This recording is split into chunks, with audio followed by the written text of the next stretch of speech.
Welcome my dear students AB school નવસારીની online lecture સિરીઝની અંદર હું કેજે ગોસ્વામી તમારું સ્વાગત કરું છું. મિત્રો, લાસ્ટ ટાઈમ આપણે એક ક્વેશ્ચનની ચર્ચા કરી હતી. આજે ત્યાંથી આગળ વધીએ. આજે આપણે એક નવા ક્વેશ્ચનની ચર્ચા કરવાના છીએ. વાયુનું પ્રવાહીકરણ સમજાવો. વાન ડેર વાલ્સનું સમીકરણ જે છે આપણે કમ્પ્લીટ કર્યું ને હવે વાયુના પ્રવાહીકરણની કેટલીક વાતો કરવાના છીએ. બરાબર? તો વાયુના પ્રવાહીકરણ અંગે કેટલીક માહિતી મેં તમને ઓલરેડી આપેલી હતી. બરાબર? તો એ માહિતી અહીંયા પણ આપણે ઉપયોગ કરીશું ને કેટલીક નવી ટર્મ્સ પણ આપણે જોવાના છીએ. બરાબર? તો જોઈએ. પહેલું વાત છે કે ભાઈ વાયુનું પ્રવાહીકરણ કેવી રીતે થાય? તો વાયુનું પ્રવાહીકરણ એમ ગણો તો બે રીતે થઈ શકે. તાપમાન ઘટાડીને અને દબાણ વધારીને. બરાબર? એટલે આ બે રીત આપણી પાસે છે કે જે વાયુનું પ્રવાહીકરણ કરવા માટે અગત્યની છે.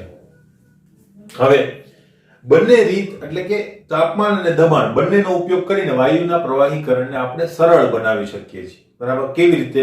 તાપમાન નીચું લાવો, દબાણ વધારો. બરાબર? તો અહીંયા લખીએ વાયુનું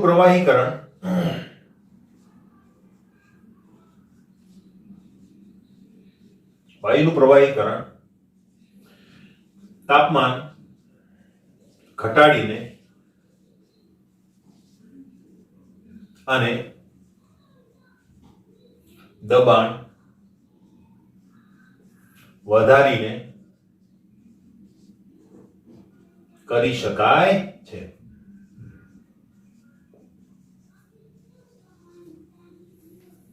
બરાબર? પરંતુ તાપમાન વધુ મહત્વનું છે.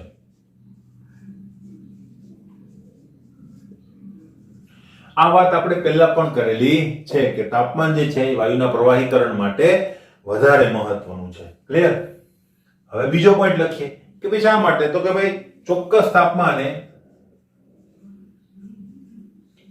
તાપમાને દબાણ વધારવાથી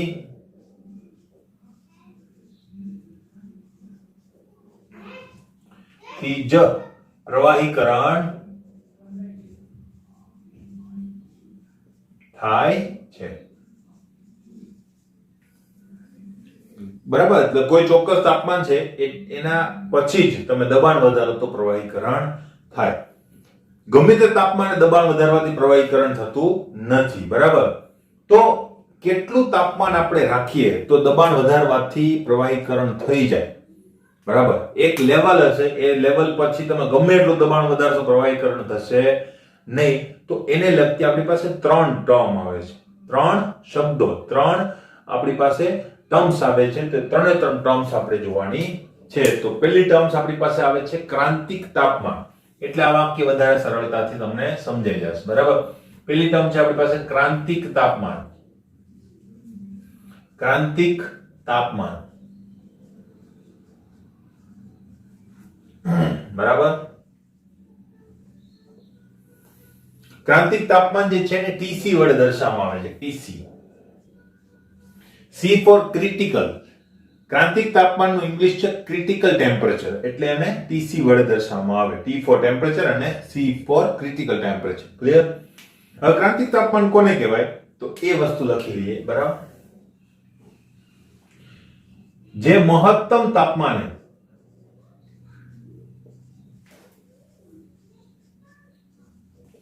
વાયુને દબાણ વધારી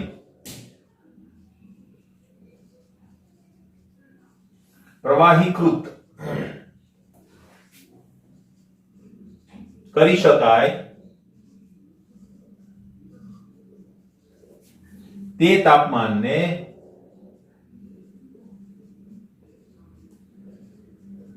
શું કહેવામાં આવે છે? ક્રિટિકલ ટેમ્પરેચર, ક્રાંતિક તાપમાન કહેવામાં આવે. બરાબર? તેને ટીસી વડે દર્શાવવામાં આવે છે. ખાસ અગત્યનું વાક્ય હવે આવે છે. શું? તો કે ટીસી કરતા વધુ તાપમાને વાયુનું પ્રવાહીકરણ કરી શકાતો નથી.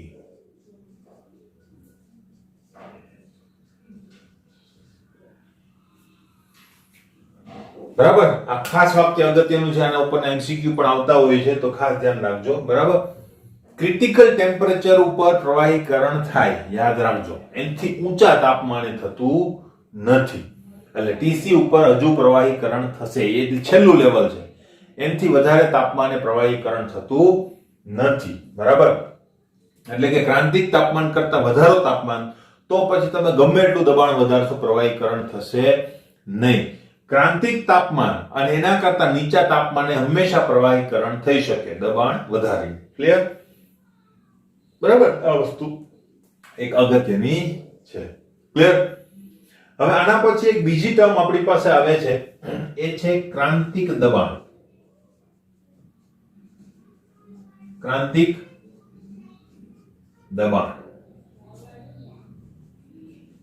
એને કહેવામાં આવે છે પીસી, પ્રેશર અને ક્રિટિકલ પ્રેશર. બરાબર, તો એની તાપમાન, એની વ્યાખ્યા શું થશે? તો કે ક્રાંતિક તાપમાને જેટલું દબાણ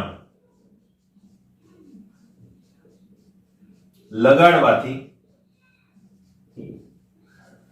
વાયુનું પ્રવાહીકરણ થાય,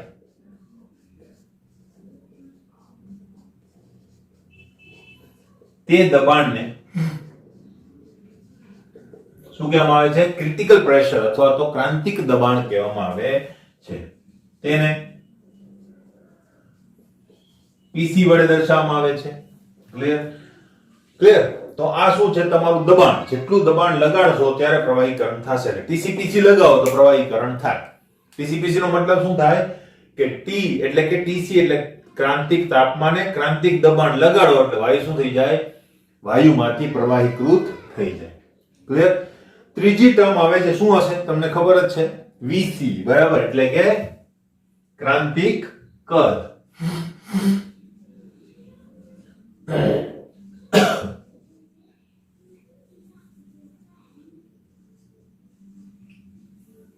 ક્રાંતિક કદને આપણે વીસી વડે દર્શાવીએ છીએ. બરાબર, તો વીસી માટે શું થશે? આ બે વ્યાખ્યા આપણે આ જ સિક્વન્સમાં લખવી, કારણ કે આનો ઉપયોગ આમાં થાય છે ને આ બંનેનો ઉપયોગ આમાં થાય છે. ખબર પડી? એટલે આ જ સિક્વન્સમાં લખવી. આ પહેલા લખશો તો તમારા આના બેના નામની વ્યાખ્યા લખ્યા પહેલા આવશે. બરાબર, એટલે ખાસ ધ્યાન રાખવાનું. તો એ લખું છું, ક્રાંતિક તાપમાને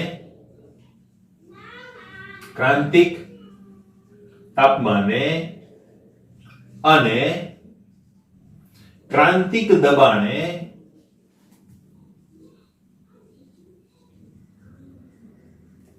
વાયુના કદને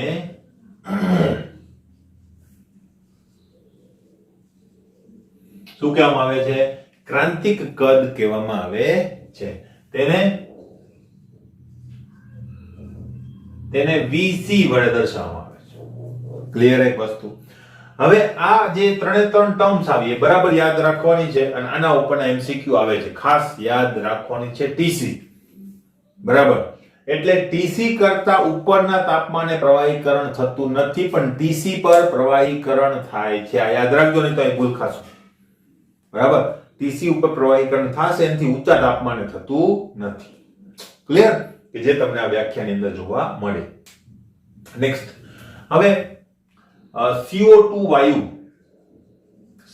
વાયુને એક કાચની નળીમાં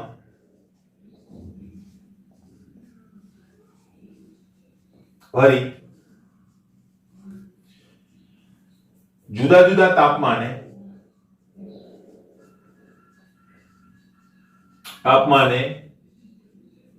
દબાણ લગાવી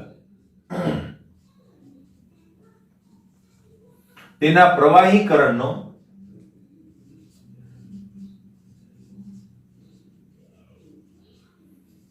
અભ્યાસ કરવામાં આવ્યો. બરાબર છે? અભ્યાસ કરવામાં આવ્યો.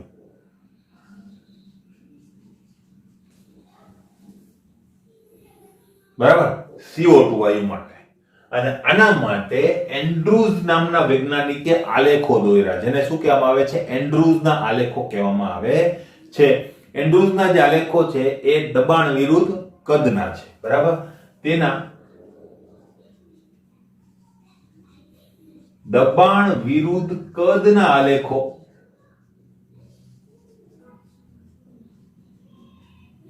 એન્ડ્રુઝ ના આલેખો અથવા તેને છે ને સમતાપી પણ કહેવામાં આવે છે, કહે છે, બરાબર? તો એ આલેખો કેવા છે એની ખાસ માહિતી આપણે લેવાની છે. તો એ આલેખ છે ને એ આ ટાઈપનો તમને મળશે, બરાબર? એ આલેખ પણ હું તમને દોરી આપું, અને દોરવાનો કેવી રીતે એ પણ ખાસ જોઈ લેજો, બરાબર? થોડોક આપણે જુદી રીતે દોરીએ છીએ, જે રીતે એ આલેખ બને છે એ રીતે દોરતા નથી, બરાબર? તો એ આલેખ જે છે આ રીતનો તમારો આવશે.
આ પ્રકારના આલેખો હોય છે, બરાબર? આ પ્રકારના આલેખની અંદર શું થાય છે એ હવે આપણે સેજ જોઈ લઈએ, બરાબર?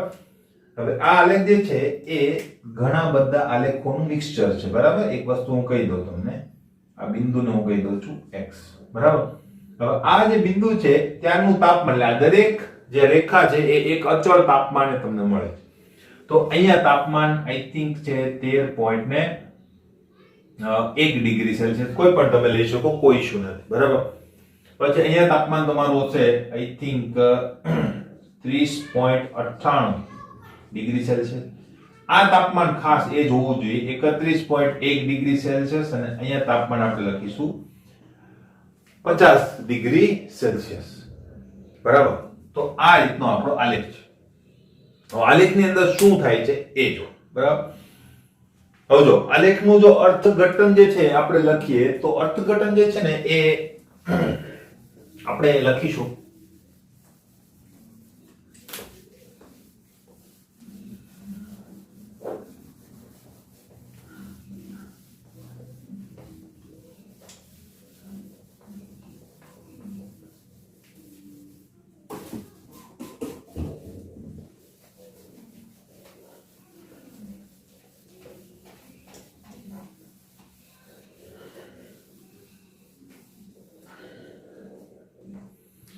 તો આલેખનું અર્થઘટન જે છે કેવી રીતે લખવાના છે, બરાબર? તો આપણે છે ને દરેક તાપમાન માટે આપણે લખીશું, બરાબર? તો દરેક તાપમાન માટે જો આપણે લખીએ તો આ રીતે થશે.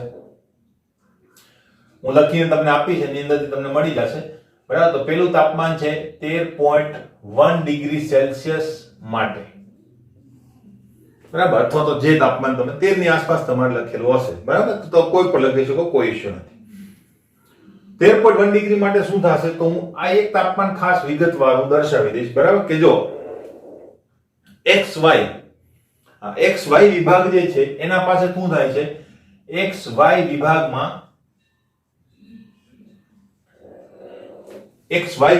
દબાણ વધારતા, જો દબાણ વધ્યું કે નહીં, આ લાઈન ઉપર ગઈ, એનો મતલબ દબાણ જે છે અહીંયા હતો હવે અહીંયા હશે, બરાબર? એનો મતલબ દબાણ શું થયું? વધ્યું. તો અહીં કહેવાય XY વિભાગમાં દબાણ ના વધારા સાથે કદ ઘટે છે. એટલે અહીંયા જે છે એ પોતે વાયુ અવસ્થામાં હશે, વાયુ, બરાબર? ને એની અંદર આપણા નિયમો મુજબ વ્યસ્ત પ્રમાણનો નિયમ લાગશે. દબાણ વધે કદ ઘટે, તો કદ જો ઘટી ગયું કે નહીં, બરાબર, કદ જે છે અહીંયાથી અહીંયા સુધી આવી ગયું અને દબાણ અહીંથી અહીંયા ગયું, તો અલ્ટિમેટલી દબાણ સાથે કદમાં શું થાય છે? ઘટાડો થાય છે. દબાણ વધે છે, કદ ઘટે છે. y બિંદુ પાસે આ બિંદુ તમે જુઓ, આ બિંદુ પાસે આ દબાણનું એક મૂલ્ય અને સટ્ટ દઈને શું થઈ ગયું? કદનો એક બહુ મોટો ઘટાડો તમને ત્યાં જોવા મળે, બરાબર. તો અહીંયા લખીએ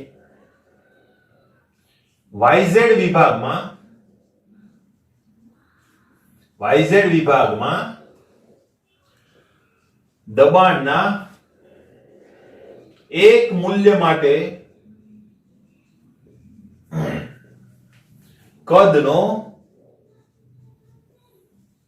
મોટો ઘટાડો થાય છે. એવું કેમ થયું હશે? તો કે આ રિજિયન ની અંદર વાયુ શું થઈ ગયો છે? પ્રવાહીકૃત થઈ ગયો. ખબર પડી કે નહીં? કે જે વાયુનું પ્રવાહીકરણ સૂચવે છે, જે વાયુનું પ્રવાહીકરણ સૂચવે છે. ખબર પડી કે નહીં? બરાબર, જે વાયુનું પ્રવાહીકરણ, અહીંયા પ્રવાહીકરણ થઈ ગયું. ક્લિયર? ZW ની અંદર એટલે કે Z પછી, બરાબર, Z બિંદુ બાદ દબાણના વધારાની ખાસ અસર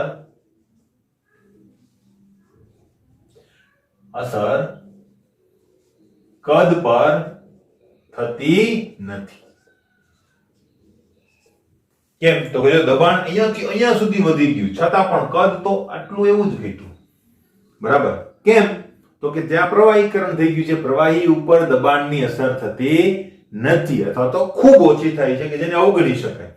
તો દબાણનો આટલો વધારો થયો તો કદ કેટલું ઘટ્યું? ખાલી આટલું, બરાબર. જ્યારે આટલા દબાણના વધારા માટે અહીંયાથી અહીંયા સુધી કદ આવી ગયું હતું, ત્યાર પછી ઘટાડો એકદમ નહીવત, બરાબર. તો શું સૂચવે છે? ત્યાં પ્રવાહીકૃત થઈ ગયું. પ્રવાહી પછી પ્રવાહી ઉપર દબાણની કોઈ અસર થતી નથી. ક્લિયર?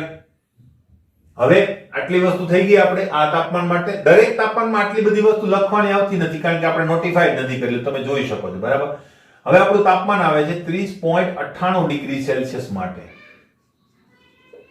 શું થાય છે? તો જો હવે એના માટે આપણે કઈ પોઈન્ટ નહીં લખીએ, પણ એક વસ્તુ છે કે 30.98 ડિગ્રી સેલ્સિયસ માટે આ જે આખો ગ્રાફ જે છે, વચ્ચે તમને હમ્પ દેખાય છે અથવા તો એક કર્વ દેખાય છે, એ કર્વ શેનો છે? પ્રવાહીકરણનો કર્વ છે, બરાબર. એનો મતલબ પેલા પ્રવાહીકરણ આ દબાણે થતું હતું, હવે પ્રવાહીકરણ આ દબાણે થાય છે. જો વધારે દબાણે થાય છે. એવી જ રીતે તમે કહી શકો કે નહીં કે પ્રવાહીકરણનો જે કર્વ છે એ સાંકડો બનતો જશે. જો આ રીતે બને છે કે નહીં? બરાબર. કર્વ જે છે શું બને છે? સાંકડો બને છે. તો ઊંચા તાપમાને પ્રવાહીકરણ નો વક્ર શું બને છે? સાંકડો બને છે. સાંકડો બને છે. ક્લિયર? બરાબર. હવે આગળ જઈએ, બરાબર. આના માટેનું બીજું લખાણ આપણે જરૂર નથી, ખાલી સાંકડો બને છે એટલી વાત જ કરવાની છે. હવે નેક્સ્ટ છે આપણી પાસે 31.1 ડિગ્રી સેલ્સિયસ માટે. તો શું થશે? આ તાપમાને વક્ર બિંદુવત બને છે.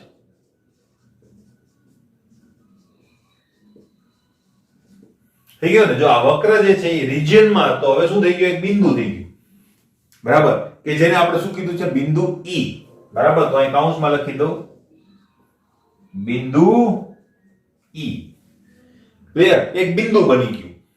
એનો મતલબ શું થયો કે હવે આનથી જો થોડું તાપમાન વધારશું તો આખા વક્રમાંથી બહાર નીકળી જઈશું, અને વક્રમાંથી જો બહાર નીકળી જઈશું એટલે કે પછી ત્યાં તમારું પ્રવાહીકરણ શક્ય નથી, બરાબર. માટે આ તાપમાનને આ મેક્સિમમ તાપમાન હશે કે નહીં? આનાથી વધારે તાપમાને તો પ્રવાહીકરણ થતું નથી. તો મેક્સિમમ તાપમાનનું જે મૂલ્ય છે કે જ્યાં પ્રવાહીકરણ થાય છે, હજુ તો છે, જો અંદર બિંદુ તો છે, તો એ તાપમાનને આપણે શું કહીશું? એ તાપમાનને ક્રિટિકલ ટેમ્પરેચર કે ક્રાંતિક તાપમાન કહે છે.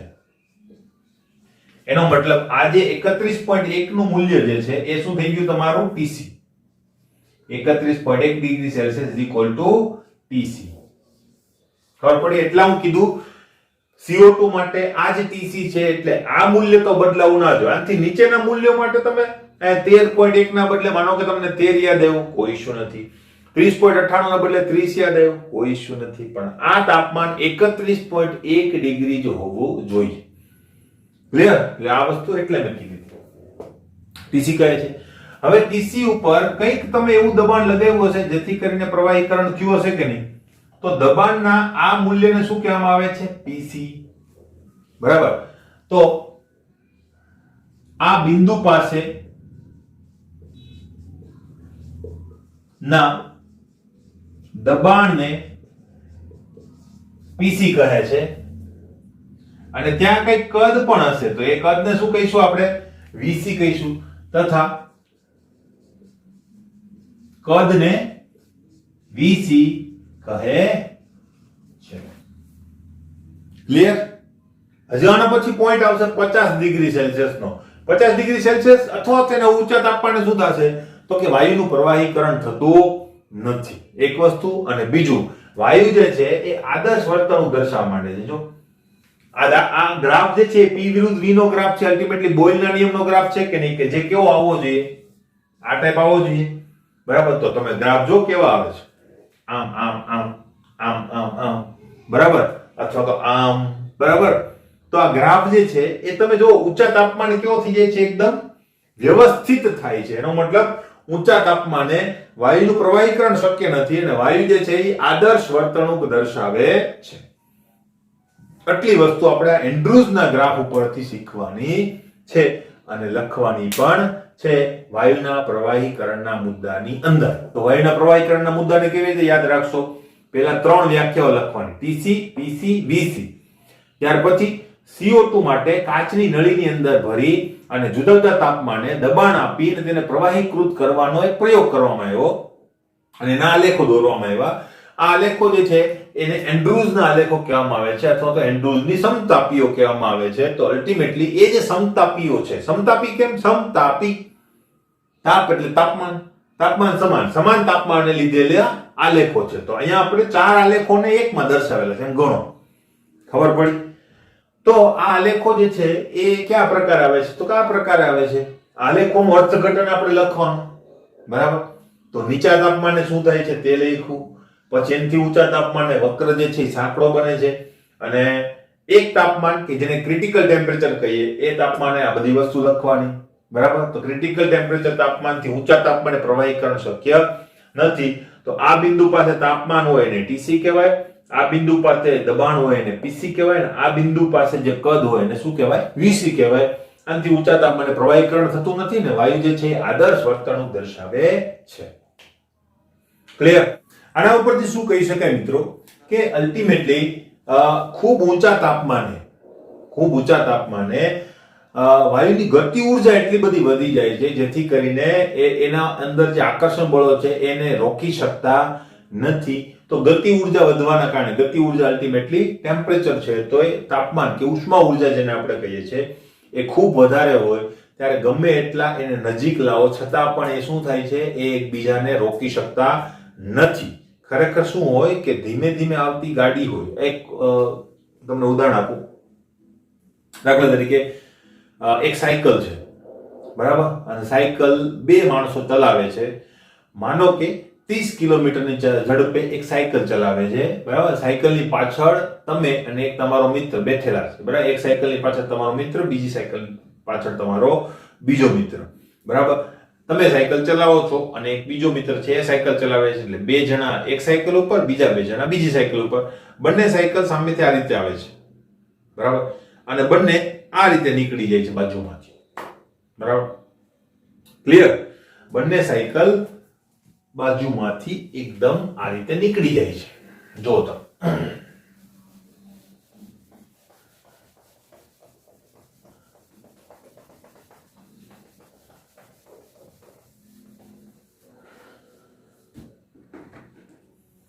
બરાબર, આ બાજુથી એક સાયકલ આવે છે અને એક આ બાજુથી સાયકલ આવે છે, બરાબર, સામસામેથી.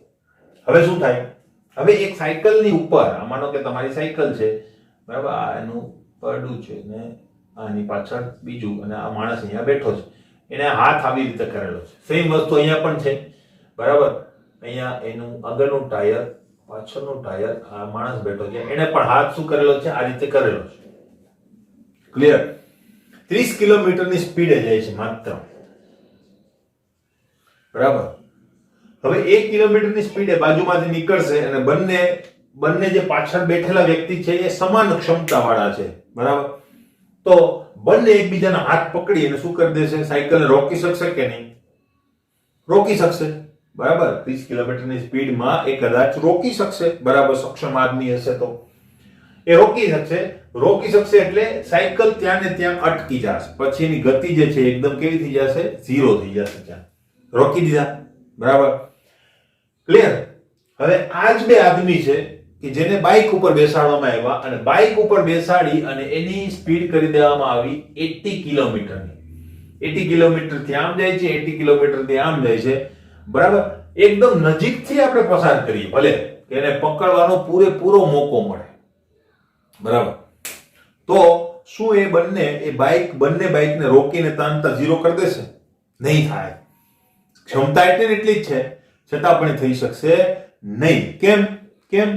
કારણ એક જ કે ગતિ વધારે હોય તો આકર્ષણ બળ તેને એક જગ્યાએ પકડી રાખી શકતું નથી. એની પાસે એટલી ગતિ ઉર્જા હોય છે કે જે આકર્ષણ બળ વિરુદ્ધ કાર્ય કરી અને છટકી શકે, બરાબર. તો શું થાય, તો આકર્ષણ બળ ગમે એટલું હોય છતાં પણ એ કામનું નથી. એમ અહીંયા પણ તમે જોઈ શકો છો કે આ માણસ જે છે એ એક પ્રકારના અણુ છે. તેમની જે તાકાત છે પકડવાની એ એની વચ્ચેનું અંતર આણ્વીય આકર્ષણ બળ છે. અને એ આકર્ષણ બળ જો ઓછી ગતિ હોય તો સાયકલને રોકી શકે, પણ મોટરસાયકલને રોકી શકે નહીં. કારણ કે ગતિ વધારે હોય તો એને રોકવું થોડું શું થઈ જાય, મુશ્કેલ થઈ જાય. એટલા માટે અહીંયા રોકવું કેવું છે, મુશ્કેલ. તમે નજીક લાવો, નજીકનો મતલબ શું છે, અહીંયા દબાણ જે છે એ ઓછું છે. હજુ દબાણ વધારો તો શું આવશે, અણુઓ એકદમ નજીક આવશે. દબાણ વધારો તો શું થાય, અણુઓ નજીક આવશે. એટલે મેં કીધું કે નજીકથી પસાર કરીએ છતાં પણ એ બનવાનું નથી. એટલા માટે મિત્રો શું થાય કે ઊંચા તાપમાને પ્રવાહીકરણ કરવું શક્ય હોતું નથી. આશા રાખો કે તમને આ ઉદાહરણથી ખ્યાલ આવ્યો હશે, બરાબર. તો પ્રવાહીકરણનો મુદ્દો અહીંયા આપણે કમ્પ્લીટ કરી. ક્લિયર? નેક્સ્ટ ક્વેશ્ચન છે મિત્રો, એક્સ્ટ્રા ક્વેશ્ચન છે, બરાબર. આ કોન્સેપ્ટ જે છે આપણને આપેલો નથી આપણી ટેક્સ્ટ બુક ની અંદર, એટલે એક્સ્ટ્રામાં લખું છું મેં, બરાબર. પણ એ કોન્સેપ્ટ ખાસ અગત્યનો છે આપણા કોમ્પિટિટિવ એક્ઝામ માટે, એટલા માટે આપણે ભણીએ છીએ. તો એ એક્સ્ટ્રા કોન્સેપ્ટ છે આપણી પાસે કે ગ્રેહામનો વાયુ પ્રસરણનો નિયમ.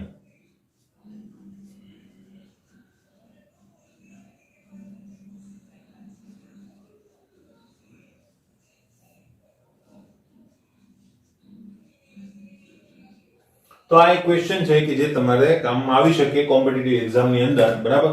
પહેલી વાત, વાયુ પ્રસરણનો મતલબ શું થાય, બરાબર. તો વાયુ જે છે ને એ પ્રસરે ફ્લુઇડ ની જેમ, બરાબર. તો એ વાયુ જે છે એનું પ્રસરણ થાય. પ્રસરણનો મતલબ શું થાય, બરાબર, કે અલ્ટિમેટલી તમે વાયુને છોડો અથવા અગરબત્તી કરો તો તમને એનો ધુમાડો જે છે ધીમે ધીમે આગળ વધતો દેખાશે. તે શું થયું, એનું પ્રસરણ થયું. એ શું થયું, એનું પ્રસરણ થયું, બરાબર. હવે એ જ રીતે જો એક પ્રસરણ થતું હોય તો પ્રસરણ કોઈ એક દિશામાં થતું હશે, બરાબર. હવે એ જે પ્રસરણ થાય છે એ પ્રસરણને અનુરૂપ કંઈક વેગ હશે, બરાબર. તો એને કહેવાય પ્રસરણ વેગ. એકમ સમયમાં કેટલું પ્રસરણ થયું એને શું કહેવાય, પ્રસરણ વેગ કહેવાય. એટલે અંતરને અનુરૂપ તમે વેગ શું કહો છો, તો અલ્ટિમેટલી અંતરને અનુરૂપ વેગ શું છે, તો કે કાપેલું અંતર ભાગ્યા સમય. તો આના માટે શું થશે, એ જ થશે પ્રસરણ પામતું કદ. કેટલું કદ પ્રસરણ પામ્યું એના ભાગ્યા સમય. ક્લિયર? એટલે સેમ ટુ સેમ જ છે. એટલે પ્રસરણ વેગ અંગેનો આ નિયમ છે. તો એ વસ્તુ આપણે ખાસ જોવાના છે, બરાબર. તો ફટાફટ જોઈશું અને શોર્ટમાં જોઈશું. એટલો બધો અઘરો નિયમ નથી, પણ એની ઉપરથી ઘણા બધા આપણને સ્ટેટમેન્ટ અને સૂત્રો કામમાં આવવાના છે બીજા ઇન્ટરપ્રિટેશન માટે, બરાબર. તો જોતા જઈએ. પહેલી વાત, નિયમ શું છે, નિયમ, બરાબર. તો નિયમ છે કે તાપમાન અને દબાણની સમાન પરિસ્થિતિમાં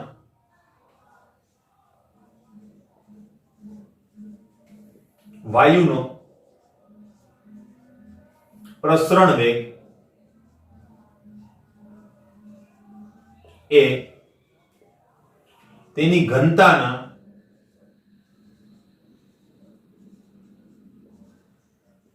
વર્ગમૂળના વ્યસ્ત પ્રમાણમાં હોય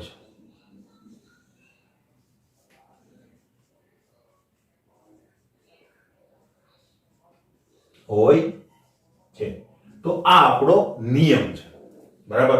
વર્ગમૂળના વ્યસ્ત પ્રમાણમાં હોય છે. આનો મતલબ શું થાય? જો પ્રસરણ વેગ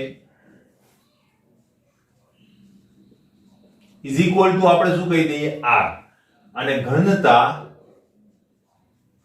ઇઝ ઇક્વલ ટુ આપણે d કહી દઈએ, તો આપણે આ વેગ ઉપરથી શું કહી શકીએ કે r is proportional two 1/√d. આવું કહી શકીએ કે નહીં? આવું કહી શકાય, બરાબર. તો આ વસ્તુ જે છે એ ખાસ અગત્યની છે.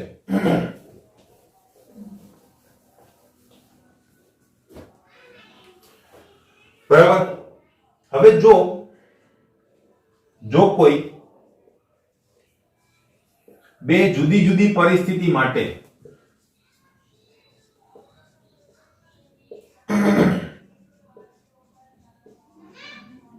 આપણે વિચારીએ, બરાબર, તો શું થશે? તો કે r1 is equal to r1 is proportional two શું થઈ જશે 1/√d1, બરાબર. જુદા જુદા વાયુઓ માટે આપણે વિચારીએ તો, અને r2 ઇઝ ઇક્વલ ટુ શું થઈ જશે? r2 ઇઝ પ્રોપોર્શનલ ટુ શું થઈ જશે 1/√d2, બરાબર. જુદી જુદી પરિસ્થિતિનો મતલબ શું થાય છે? જુદા જુદા વાયુઓ માટે, હે ને? આ યાદ રાખજો. હવે આ બેનો ગુણોત્તર લઈને તમે એમ કહો સર પ્રોપોર્શનલ છે એનું ઇઝ ઇક્વલ ટુ કેવી રીતે થઈ જશે? તો ભાઈ અહીંયા હું કદાચ પ્રોપોર્શનાલિટી કાઢી નાખું તો k મૂકીશ, અહીંયા પણ k મૂકીશ, k તો અચળ રહેશે. તો જો આ બેનો ગુણોત્તર લો તો k ઉડી જશે. ખબર પડી કે નહીં? તો અહીંયા શું થશે? માટે હું શું કહી શકું? r1/r2 ઇઝ ઇક્વલ ટુ શું થઈ જશે? 1/√d1/1/√d2 ઇઝ ઇક્વલ ટુ શું કહી શકાય? r1/r2 is equal to √d2/d1. આને કહી દઉં સમીકરણ નંબર 1. એટલે એક આપણી પાસે સંબંધ મળ્યો કે r1/r2 એટલે બે જુદા જુદા વાયુઓના પ્રસરણનો ગુણોત્તર, અને શું કહેવાય? પ્રસરણનો ગુણોત્તર કેટલો હોય છે? તો કે d2/d1 એટલે કે બીજા વાયુ અને પ્રથમ વાયુના ઘનતાના ગુણોત્તરના રૂટ જેટલો હોય છે. શોધી શકાય કે નહીં? બરાબર. નેક્સ્ટ. પરંતુ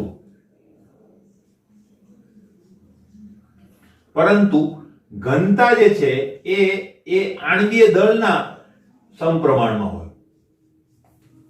એટલે d is proportional to શું હોય છે? m, બરાબર. તો શું થાય? તો d1 is proportional to m2, d2 is proportional to d2, તો d2/d1 is equal to m2/m1 લખાય. માટે d2/d1 is equal to શું થશે? m2/m1 થાય કે નહીં ભાઈ? બરાબર. તો સમીકરણ 1 પરથી શું કહી શકીએ? તો કે r1/r2 is equal to √d2/d1 is equal to √m2/m1. આને કહી દઉં સમીકરણ નંબર 2. ક્લિયર? બરાબર. હવે નેક્સ્ટ, પ્રસરણ વેગનો મતલબ શું થાય? પ્રસરણ વેગ એટલે શું? તો કે પ્રસરણ વેગ કે જેને આપણે r કીધું છે ઇઝ ઇક્વલ ટુ શું થાય? તો કે પ્રસરણ પામતું કદ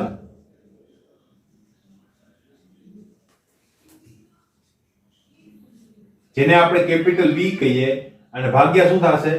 તેના માટે લાગેલો સમય.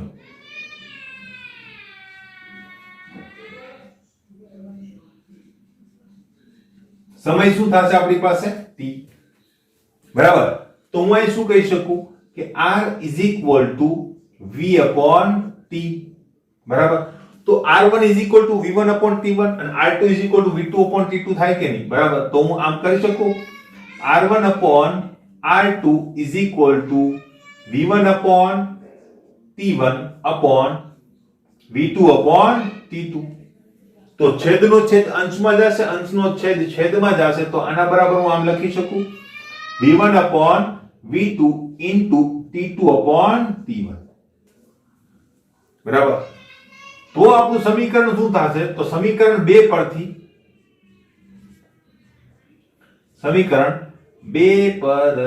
શું કહી શકાય? તો હવે આ બધાનું જો મિક્સચર લઈએ તો આપણી પાસે આ સૂત્ર આવશે r1 upon r2 is equal to root d2 upon d1 is equal to root m2 upon m1 is equal to v1 upon v2 into t2 upon t1. તો આ સમીકરણ જે છે એ ગ્રેહામના સમીકરણ તરીકે ઓળખાય છે. તમને જે પ્રમાણેની પરિસ્થિતિ આપેલી હોય, માનો કે તમને વાયુઓના આણ્વીય દળ મળી શકે એમ છે, તો તમારે પ્રસરણ વેગનો ગુણોત્તર કેવી રીતે મેળવવાનો? આ સૂત્રની મદદથી. ઘનતાને આ નહીં લખવાના. તમને માનો કે પ્રસરણ વેગ આપેલો છે તો આને નાનો ઉપયોગ કરો. માનો કે તમને ઘનતા આપેલી છે તો આ બેનો ઉપયોગ કરો. આ લખવાની કોઈ જરૂર નથી. ખબર પડી? તો આ સૂત્ર ખાસ યાદ રાખજો. એ પ્રસરણ વેગનું સૂત્ર છે અને તમને એના ઉપરના દાખલાઓ પણ આવે છે. દાખલાઓ પણ હું તમને ગણાવીશ. ખબર પડે છે? બરાબર. પણ હવે નેક્સ્ટ લેક્ચરની અંદર એ દાખલાઓ તમને ગણાવીશ. ક્લિયર? કારણ કે આની અંદર એક હજુ કામ છે કે જે બાકી છે. ક્લિયર આટલું? બીજી એક વાત ને ખાસ અગત્યની વાત, બરાબર, એના માટેનો એક પ્રયોગ પણ છે. બરાબર. પ્રયોગમાં શું છે તો કે એક કાચની નળી લીધેલી છે. બરાબર. કાચની નળીની અંદર બૂચ મારેલા છે આ રીતે. બરાબર. આ રીતે આપણે બૂચ મારેલા છે. એની અંદર રૂના કુંબળા મૂકેલા છે બંને બાજુ. બરાબર. એક રૂનું કુંબળું જે છે એ HCl ની અંદર ડૂબાડેલું છે અને એક રૂનું કુંબળું જે છે એ NH3 ની અંદર ડૂબાડેલું છે. આ બેઝ છે ને આ શું છે? એસિડ. બંને મળીને શું બનાવશે? NH4Cl. NH4Cl ઘન પદાર્થ છે. HCl વાયુ, NH3 વાયુ અને NH4Cl જે છે એક ક્ષાર છે, ઘન પદાર્થ છે. તો જ્યાં બંને વાયુઓ મળશે ને ત્યાં શું થશે? એક રિંગ બનશે વ્હાઈટ કલરની. ખબર પડી? એટલે આપણે ખબર પડશે કે અહીંયા બંને વાયુ મળી. હવે રિંગ જે છે એ કોની નજીક બનશે? HCl ની નજીક બનશે કે NH3 ની નજીક બનશે? બોલો, વિચારો. સિમ્પલ એક વસ્તુ છે. બરાબર. શું ખબર? કે જાડો માણસ હંમેશા ધીમું દોડે, પતલો માણસ હંમેશા ફાસ્ટ હોય. ફરીથી, જાડો માણસ ધીમું દોડે અને પતલો માણસ હંમેશા કેવો હોય છે? ફાસ્ટ, જલ્દી દોડે. બરાબર. તો અહીંયા પતલો માણસ કોણ છે? પતલો ઇન ધ સેન્સ આણ્વીય દળ. કારણ કે જાડો પતલો શું કહીશું આપણે? દળના હિસાબે જ કહીશું. બરાબર. તો દળના હિસાબે જો કહીએ તો આણ્વીય દળ કોનું વધારે છે? તો સિમ્પલ છે, તમને આણ્વીય દળ ગણતા તો આવડે છે. 35.5 અને 36 તો થઈ જશે 36.5. 35.5 પ્લસ 1 36.5. અહીંયા કેટલું દળ થશે? 14. બરાબર. અને 3 17. કોનું દળ વધારે છે? કોણ ધીમું હશે? બરાબર. એટલે આ ધીમે ધીમે આગળ વધશે, આ ફાસ્ટ આગળ વધશે. તો રિંગ જે છે એ કોની નજીક મળશે? HCl ની નજીક મળશે. એટલે રિંગ જે છે એ તમને અહીંયા મળવી જોઈએ.